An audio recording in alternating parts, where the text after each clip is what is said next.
50만원이 1,500만원으로. 상품권 사채 30대 여성 사망. 경찰 상품권 사채업체 수사. 안녕하십니까? 32년 9개월 동안 검찰 수사관으로 근무하며 수많은 형사사건의 실체를 파헤쳐온 형사전문 대전 이병창 법무사입니다. 최근 언론을 뜨겁게 달구고 있는 신종 불법 사금융, 이른바 상품권 사채 사건은 우리 사회의 법적 맹점을 파고든 매우 악질적인 변종범죄입니다.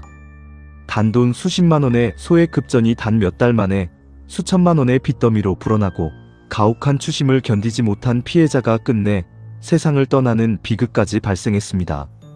겉으로는 정상적인 모바일 상품권 거래나 예약 판매 형식을 취하고 있어 일반인들이 법의 보호를 받기 어렵다고 오해하기 쉽지만 실무적으로 이는 명백한 형사처벌 대상입니다. 이번 영상에서는 수사 현장의 생동감 있는 시선으로 이 사건의 본질과 실무적인 대응 방책을 상세히 분석해드리겠습니다. 1. 사건 브리핑. 이번 사건의 핵심 요지는 상품권 매매라는 외관을 빌려 법망을 피하려 한 변종 고금리 대부업의 폐해입니다. 가해자들은 대형 온라인 카페 등에서 소액의 급전이 필요한 서민들에게 접근했습니다. 예를 들어 30만원을 빌려주면서 상환일에는 60만원 상당의 모바일 상품권을 요구하는 방식입니다. 이를 연이율로 환산하면 수천 %에 이르는 살인적인 이자율이 됩니다. 피해자가 제때 상품권을 보내지 못하면 업자들은 피해자의 연락처에 있는 지인들에게 연락해 사기꾼이라며 비방하거나 욕설과 협박을 일삼는 불법 추심을 자행했습니다. 심지어 자신들이 피해자인 양 상품권을 받지 못했다라며 피해자들을 사기 혐의로 경찰에 고소하는 대담함까지 보였습니다.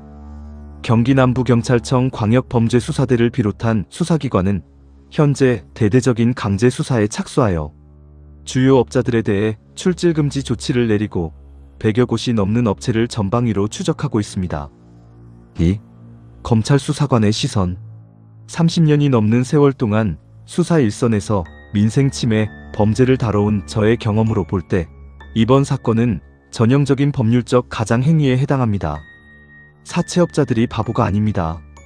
이자제한법이나 대부업법의 강력한 처벌을 피하기 위해 대출 계약서 대신 상품권 매매 계약이나 예약 구매라는 형식적 껍데기를 씌운 것입니다. 수사 현장에서 마주하는 이들의 가장 악독한 수법은 바로 피해자를 도리어 범죄자로 모는 고소행위입니다. 피해자가 약속한 상품권을 주지 않았다며 사기죄로 고소장을 제출하면 일선의 많은 경찰관은 초기에 이를 단순한 물품 거래 사기 사건으로 취급하기 쉽습니다. 돈을 빌렸을 뿐인데 갑자기 형사 피의자가 되어 경찰 조사를 받게 된 피해자들은 극심한 심리적 압박과 공포를 느끼게 됩니다. 실대로 대부업법을 위반한 불법업자들은 자신들의 범죄를 은폐하기 위해 이러한 사법 절차를 악용해 왔습니다. 하지만 수사의 본질은 형식이 아닌 실질을 꿰뚫어 보는 것입니다.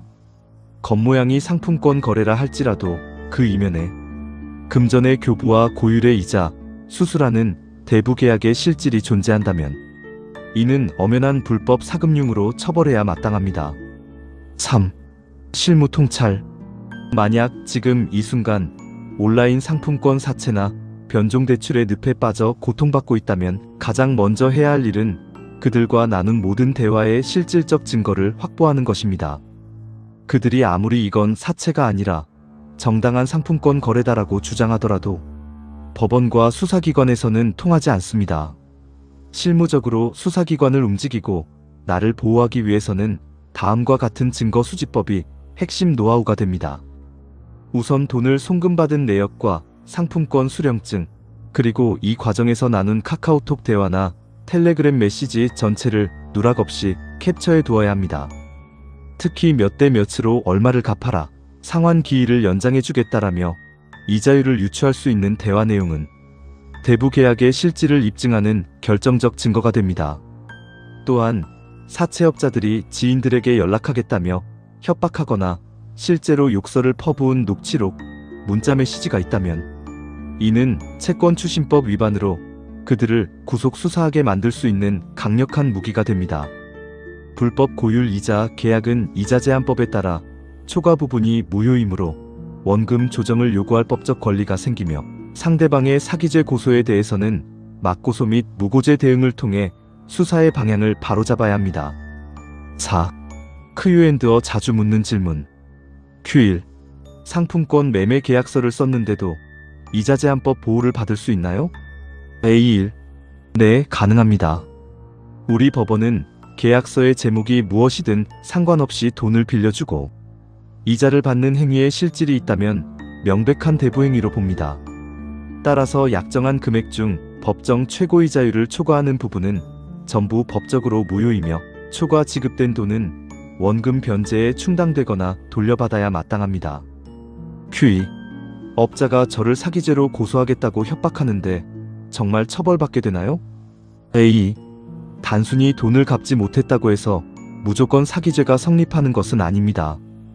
특히 이 사건처럼 처음부터 살인적인 고금리를 뜯어낼 목적으로 접근한 불법 사채의 경우 피해자에게 기망행위가 없었다면 사기죄가 성립하기 어렵습니다. 도리어 불법업자가 합법적인 거래인 양 속여 허위 고소를 감행한 것이므로 실무적으로는 역으로 업자를 무고죄로 처벌받게 할 수 있습니다. Q3. 가족이나 직장 동료에게 알리겠다는 추심 협박에는 어떻게 대처해야 하나요? A3.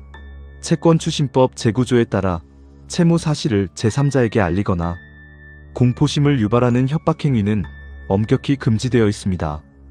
이러한 협박 문자나 통화 녹음은 수사기관에서 업자를 구속할 수 있는 가장 확실한 증거가 되므로 당황하여 돈을 송금하지 마시고 즉시 녹취 및 캡처를 하여 형사고소 증거로 활용하셔야 합니다. 5. 마지막 한마디와 격려. 지금 당장 눈앞의 독촉과 협박 때문에 세상이 무너져 내리는 것 같고 잠 못 이루는 밤을 보내고 계실 마음을 잘 알고 있습니다. 범죄자들은 당신의 두려움을 먹고 자랍니다. 그들이 법을 피해갈 수 있는 구멍은 없으며 수사기관과 법은 결코 그들의 편이 아닙니다. 저는 오랜 검찰 수사관 시절부터 현재까지 국내뿐만 아니라 멀리 독일, 호주, 프랑스, 일본 등지에 계신 제외 국민분들이 국내의 복잡한 형사사건이나 금융사기에 휘말렸을 때도 정확한 실무적 분석을 통해 수많은 해결책을 찾아드렸습니다. 혼자서 끙끙 앓으며 막다른 길을 선택하지 마십시오. 벼랑 끝에 서 있는 것 같은 순간에도 하늘은 결코 무너지지 않으며 지금의 시련은 인생의 한 페이지일 뿐입니다. 철저한 법적 대응을 통해 반드시 따뜻한 일상으로 복귀하실 수 있도록 제가 끝까지 함께 짊어질 든든한 조력자가 되겠습니다. 낙담하지 마시고 부디 용기를 내십시오.